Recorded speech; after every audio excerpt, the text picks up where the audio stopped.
Hey guys, Lord here, back again with another action figure review, and today I'll be looking at quite possibly the best Batman figure from the entirety of the DC Multiverse line. If you're looking for a more traditional looking Batman, that is, and not some crazy Dark Knight's metal monstrosity, this is of course the infamous Knightfall Batman, brought to us by the fine folks over at McFarlane Toys. That is right, this is a standard $20 to $23 figure in the DC Multiverse line, not some crazy $30 collector's edition thing.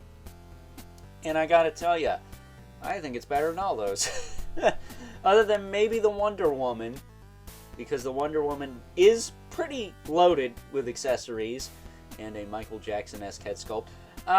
This figure's pretty sweet, man. I'm not gonna lie. So, let's cut right to the chase and get into the meat and taters of this review, starting off with his accessories. And for once, we actually get a pair of grip hands. Straight up, the same hand for both sides. He's got two fists and two grip hands. Why is that so difficult, you might ask? I don't know. Beats me. But he's got them, and I love it. I couldn't be happier with that. That said, for the grip hands, you also get this Batarang, which actually looks like a Batarang and not a pocket comb. And it's not humongous. It's not often we get Batarangs that are actually to scale with the Batman figures, but if we wedge that in this hand here, or attempt to, it's not very easy to get him to hold said Batarang, but elbow grease can be done. There you go. And hold it by the Batarang and it's not falling out, right? Good enough. That said, I'm not actually 100% sure if these are his hands. They're the only hands I found in the bag full of extra hands that matched his color and matched each other. So if they're not, you know what? You're just going to have to bear with me, because visually impaired toy reviewer here, not very good at locating things when they are in storage and I don't remember where things are. So, all that out of the way, that's a me problem, not a you problem, but figured I'd clarify some things there. Because he also comes with a collectible trading card. A picture of him on the front. It's not too far from the art, I guess.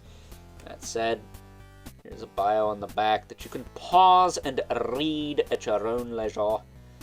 It's just the same generic bio for Batman. His parents died, now he beats the crap out of criminals. Pretty self-explanatory.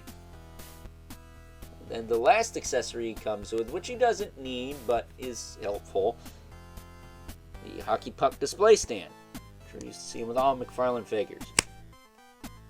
That said, yeah, this Batman's great. It is a really nice, standard-looking Batman. I mentioned him in the Batman Spawn 2-pack review from months ago now. When did I post that? November? I think November, right?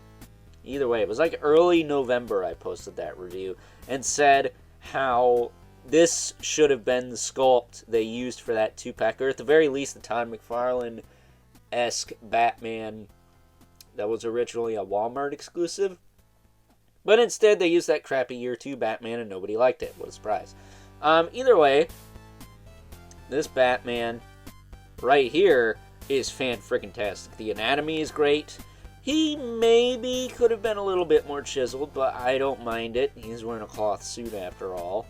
It has a more so 70s feel than a 90s feel. I mean, the ears could be longer. He could be a little bit buffer, but I like it. I think it's fine. I think it works. You know, Batman doesn't need to be built like a brick house all the time. But as far as articulation on this guy goes, his head will rotate side to side. He's got double ball pegs, so guess what? He can look up pretty well. Despite all you naysayers out there, he can look up just fine. Can't really look down though, so I guess you win that round. He can tilt though. Much better than most figures with a disc hinge. The shoulders can go out pretty far. Not too shabby there. They can go back down. He's got a bicep swivel, double elbow.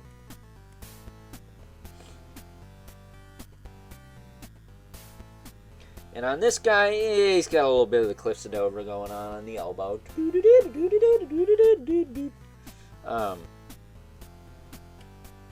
Which is unfortunate, because other than that, the sculpt is amazing. The wrists are on ball hinges. You know, if you actually move the ball hinge and not the bicep. So you can rotate there, and hinge in between. I keep my Batman with the fist hands most of the time, so it's just how I roll.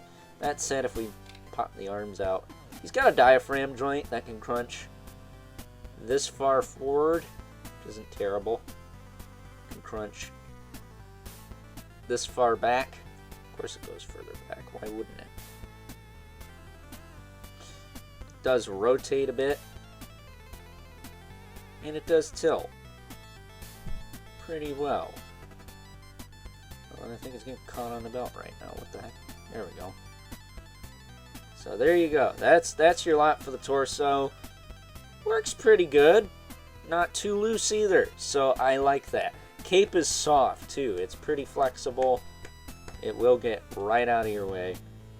The bat symbol is a raised piece, fully sculpted. I do believe it's just a glued on piece, but the bat is painted clean. That's nice. I think some shading would have made this guy go a long way too, but for 20 bucks it's okay. Hips can kick out to the side, almost perfect splits there.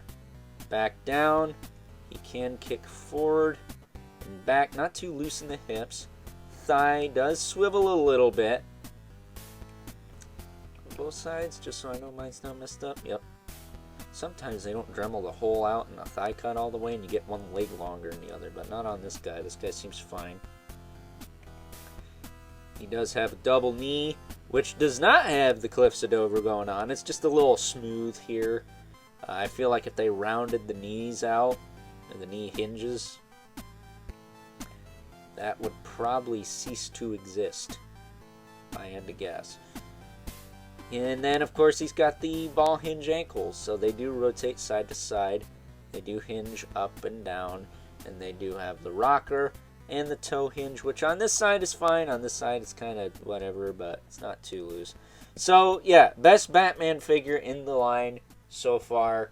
All they got to do is make him black and gray, and that'll probably do it. Maybe change the symbol so it doesn't have that yellow circle around it.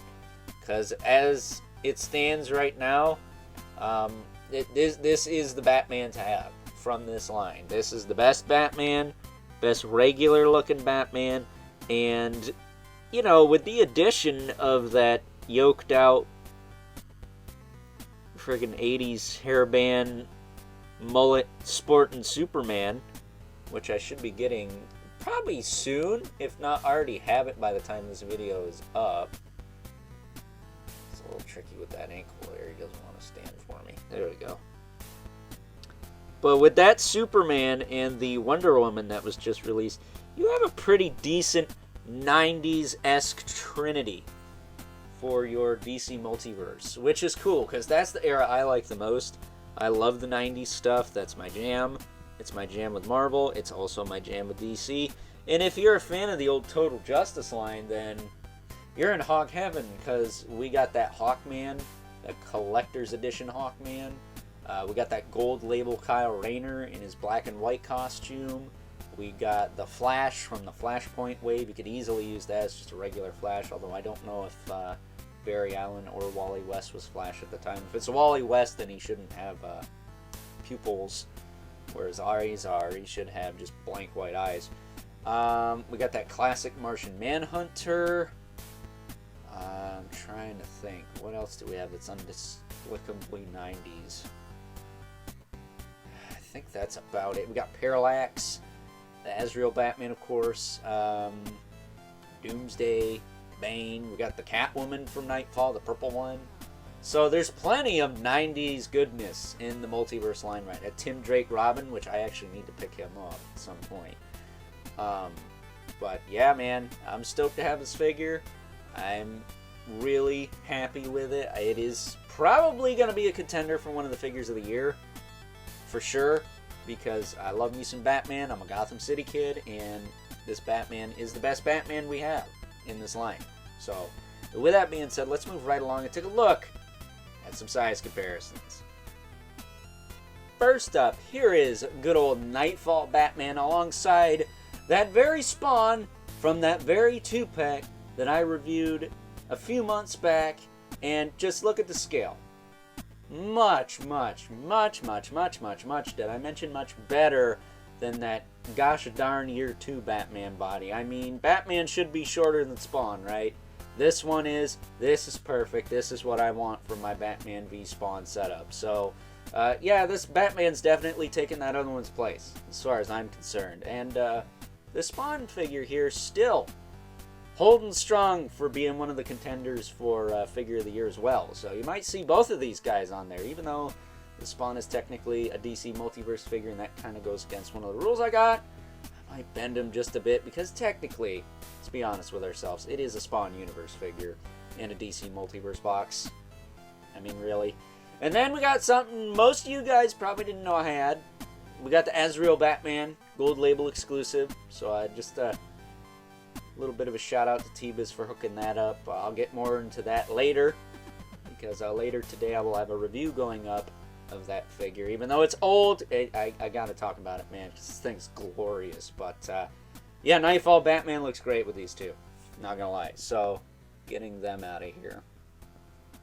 This Azrael is if I had that, that would have been one of the figures of 2022. Let me tell you what, boy, that thing is freaking cherry. That said, this of course would not be one of my reviews without bringing in the Mythic Legion's brother Multiverse right here, and the infamous 11 Spawn. It was another great Spawn figure. That was my figure of the year for 2020, wasn't it? But there you go.